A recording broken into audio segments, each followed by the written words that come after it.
My name is Flores. I come from Puerto Rico and now we're here in Miami.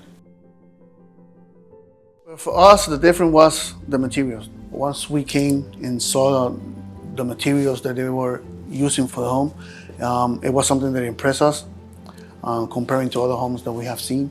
So that was like the first thing that we were talking about that. Well, the house is very well made. This looks good. The concrete, the tiles, the countertops was very, very nice. Concrete for me and my wife, we come from the Caribbean, so for us, concrete is a must. In the hurricane season, I feel safe inside the home. The home is very well built.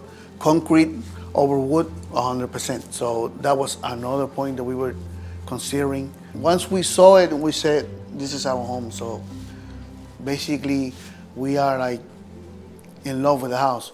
Comparing about prices against other homes and materials, that was like the final touch for us. For us, the materials, the price point, the place where it is, to us, to me, is value for your money. I mean, you can't beat it right now. I mean, when you do your research and you start comparing and you see the materials that they are using over here, it is impossible to say no.